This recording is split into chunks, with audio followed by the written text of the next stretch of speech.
The Lakers sign another point guard. What the heck could they be doing? Let's discuss.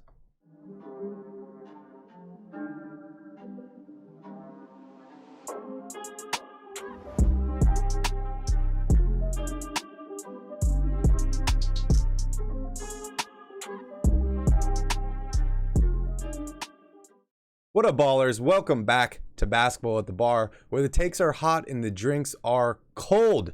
There's no dress code, and we're live every single Wednesday night, and we post fresh content almost daily, so make sure you smash up that like button. And if you enjoy this content, please consider hitting that subscribe button as well. My name is Barry, and I will be your host today. Let's go ahead here and jump into today's video. So it is official. The Lakers officially signed Dennis Schröder to a one-year deal. This brings him back after leaving, wanting a bigger deal, not getting it with the Lakers, moving on, signing a big deal with Boston. Then he ends up getting traded, I believe, to the Rockets. He played exceptionally well this summer, and he gets a one-year deal with the LA Lakers. What the hell are they doing? They just added another point guard here. It is absolutely crazy. You take a look here at this roster. You still have Russell Westbrook under contract. This is the last year of his deal for $47 million. They just brought in Patrick Beverley about a month ago at $13 million. Dennis Schröder, as you can see, returns on a $1.8 million deal. Very, very confusing. You have Austin Reeves here as well. Just looking at the salary here, not even including LeBron James, who many people consider a point forward or who could play point guard exceptionally well. We saw Ben Simmons do it in Philadelphia. Whatever your thoughts are on Ben Simmons, I thought he played the point guard position very, very well, especially due to his lack of shooting ability. But not including LeBron James, the Lakers are paying point guards over $60 million next season. That's right, 6-0. $60 million for point guards. So what does this mean for the Lakers? What does this mean for Russell Westbrook and some of these new additions? Well, honestly, I think Russell Westbrook is on his way out. If I were the Lakers, I would try and make a deal as quickly as possible. In my last video, I mentioned how the Lakers did still have the 2027 and 2029 first round picks. I talked about two potential deals that I really liked. One of them with the Utah Jazz, trading Westbrook and those two picks to pick up some young talent. The other deal was with the Indiana Pacers. But now they have 3 or 4 starting quality caliber point guards on their roster, and they're trying to figure out what the hell they're doing. Honestly, for me, this means that the Lakers have basically not been able to work a trade for Russell Westbrook. He will potentially be benched this season or asked to come off the bench. Whether he will agree to do that or not is yet to be seen.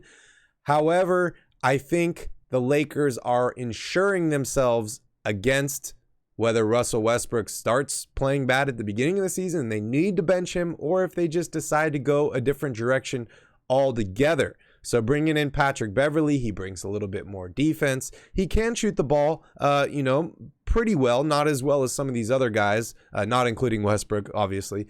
But Schroder is probably the best three-point shooter at the point guard position for them currently.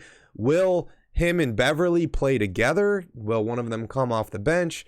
That's really, really hard to tell at this point, but I do have to reiterate my point that this is insurance for Russell Westbrook. I do not believe he is in the future for this team, whether they are unable to trade him or if they just bench him and let him go at the end of the season. He is not in the Lakers' plans. So let's talk a little bit about Schroder, since he was with the Lakers.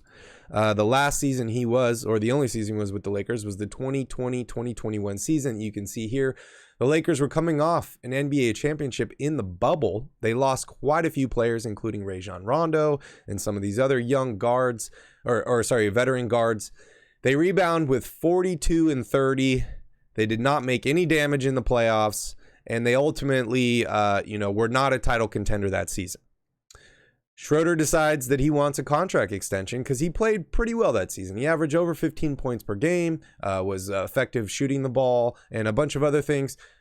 He wanted a big contract extension. The Lakers did not offer him one, so he goes to the Boston Celtics. Plays mediocre with them, not what they were looking for, and then they end up trading him. They go on to win an NBA championship or sorry, go to the NBA Finals and come inches away from winning an NBA championship. Whether that was Schroder's fault of their poor start to the season or not, he is with the Lakers now. Then we can talk a little bit here about Patrick Beverley, right? $13 million this season. He was very instrumental in what the Minnesota Timberwolves were able to do last season. We saw them celebrating after winning in the first round, and it looked like they won the NBA championship. He's spent time on TV this summer, and he said, quote unquote, if I was on the Lakers, they would be making the playoffs this season and potentially going to the Western Conference Finals. Maybe LeBron was listening, maybe Rob Pelinka was listening, or maybe Darvin Ham was listening. But they agreed to make the trade, send out THT, and bring in Pat Beverley. So this kind of brings us to where we are now. You have Westbrook, Beverley, and Schroder all on this roster. All starting quality point guards, in my opinion, right? You could even, like I mentioned earlier in the video, you could consider LeBron a starting point guard in the NBA. So it is a really, really tough situation for them. Yes, they brought in Lonnie Walker from San Antonio this offseason. I like that move a lot. And I love the addition of Damian Jones. And then you have guys like Austin Reeves, who are down here, who played, I think, exceptionally well last season and had a connection with LeBron. So the Lakers, to me, are in a complete free fall right now. They need to make something happen with Russell Westbrook. They need to salvage some value and bring in some more players. It's just very, very strange to me that they just continue to bring in point guards. It is a very, very weird situation. We will see what happens this season. I want to hear from you all down below. Let me know what you think the Lakers are doing. Are they gearing up to trade Russell Westbrook? Are they basically just grasping at straws here, trying to make something happen and bring in some additions? I know Carmelo Anthony and Dwight Howard, who were both on the Lakers last season, are still free agents. They could potentially return to the team, and those would be acquisitions where the Lakers don't really have to give up much in terms of players or draft capital. So I want to hear from you guys down below. What the hell are the Lakers doing? Please hit that like button, hit that subscribe button. Thank you all for watching, and as always, don't forget to tip your bartender.